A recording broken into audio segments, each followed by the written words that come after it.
नमस्कार दोस्तों, कार्मिक एस्ट्रो में आपका स्वागत है। और आज हम बात करने वाले हैं कुंडली के 7th हाउस की। 7th हाउस आपका होता है आपके विवाह से रिलेटेड, आपके प्रेम संबंधों से रिलेटेड और आपके बिजनेस या फिर व्यवसाय से रिलेटेड। आपके गठबंधन को दिखाता है, आपकी पार्टनरशिप को दिखाता है 7th हाउस। तो आज हम जानेंगे कि 7th हाउस के लॉर्ड कुंडली के ऑल 12 हाउसेस में बैठकर किस किस तरीके के रिजल्ट देते हैं। तो शुरू करते हैं।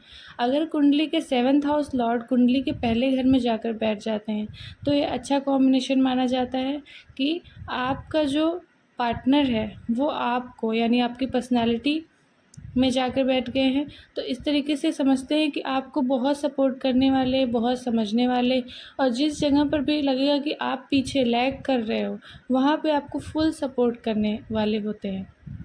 बहुत अच्छा कॉम्बिनेशन माना जाता है ये।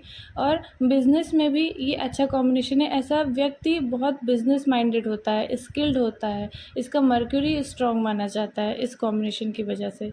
अगर 7th हाउस लॉर्ड कुंडली के 2nd हाउस में बैठ जाता है, 2nd हाउस आपका धन और वाणी का होता है, तो इस जगह पर जब आपके स्पाउस का प्लैनेट बैठ जाता है तो वो उसके थ्रू आपको पैसे का गेन होना या बिज़नेस में आपको पैसे का गेन होना, ये कॉम्बिनेशन यहाँ पर बन रहा है। और इसकी वजह से आपकी वाणी में बदलाव आना हो सकता है कि आप बहुत पहले क्रोधित रहते रहे हों, बहुत आप गुस्सैल चिड़चिड़े स्वभाव के हों, बट आफ्टर मैरिज आप बहुत शांत और काम हो गए और बहुत सॉफ्ट स्पोकन हो गए हो। तो यहाँ पर ये कॉम्बिनेशन बना रहा है। 7th हाउस लॉर्ड जब कुंडली के 3rd हाउस पराक्रम के घर में बैठ जाता है तो व्यक्ति साहसी बन जाता है विवाह के बाद, या फिर अपनी पार्टनरशिप में, अपने बिजनेस में बहुत ही हिम्मत, बहुत डेडिकेटेड होकर काम करता है। हो सकता है पर्सनल लाइफ में बहुत ही शांत और चीज़ों को सह लेने वाला हो, बट इन बिजनेस या फिर मैरिज लाइफ ये इंसान बहुत ही अपने हक की बात करने वाला होता है। 7th house Lord 4th house में सुख के भाव में यानी माता के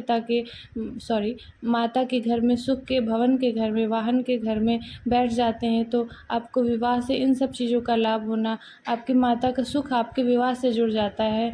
और आपके बिजनेस मतलब आपका बिजनेस जो होगा आपको हैप्पीनेस देने वाला होगा, आपकी लाइफ में ग्रोथ देने वाला हो सकता है अगर आप बिजनेस करते हैं तो। आपका 7th हाउस लॉर्ड कुंडली के 5th हाउस आपकी शिक्षा और संतान को दिखाता है। तो 7th हाउस लॉर्ड जब इसमें बैठ जाता है तो 7th हाउस आपका होता है स्पाउस का।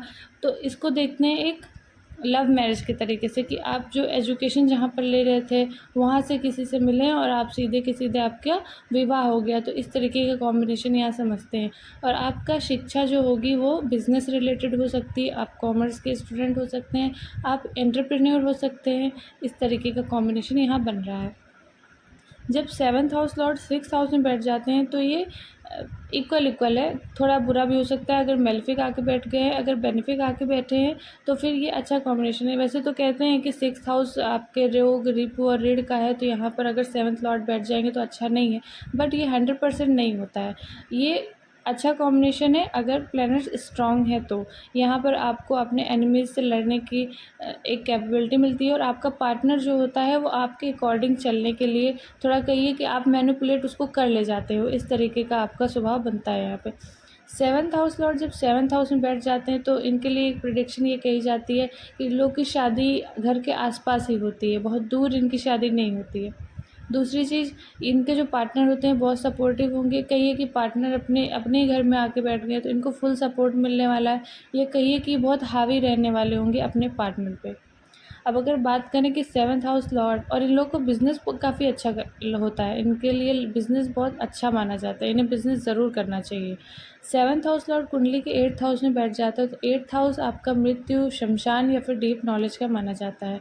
7th हाउस लॉर्ड इस हाउस में बैठना थोड़ा सा नेगेटिव हो जाता है क्योंकि यह हाउस ही मृत्यु का है।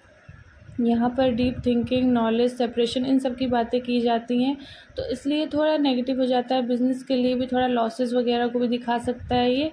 और पर ये व्यक्ति जिस चीज़ में भी काम करेगा उसमें पूरा का पूरा एकदम स्किल्ड रहेगा, ये चीज़ की गारंटी ये देता है। 7th हाउस लॉर्ड जब 9th हाउस में, 9th हाउस आपके पिता का और आपके भाग्य का घर है, तो यहाँ से इसका जुड़ जाना भी आपकी लव मैरिज को दिखाता है कि आपका शादी के बाद भाग्योदय दिखाता है, क्योंकि शादी वाला जो आपकी विवाह का लॉर्ड है वो 9th हाउस में जाकर बैठ गया, और आपका जो विवाह होता है आपके पिता के द्वारा कराया जाता है, क्योंकि ये फादर का भी हाउस है।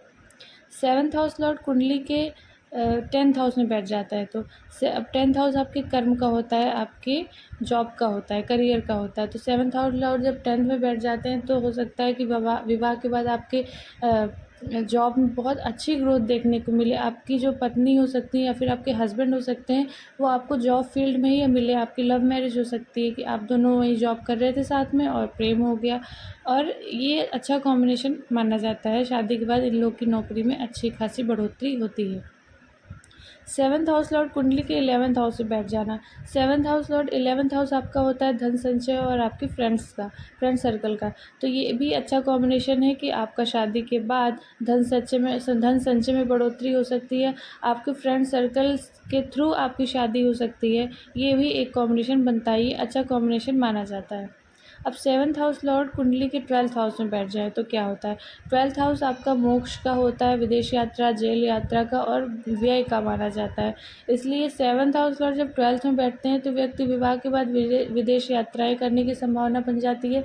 लेकिन साथ ही साथ ऐसे लोग कमाने से ज़्यादा खर्च करने लगते हैं, मतलब जितना हमारी आमदनी नहीं है उससे ज़्यादा हम खर्चे करने लग गए।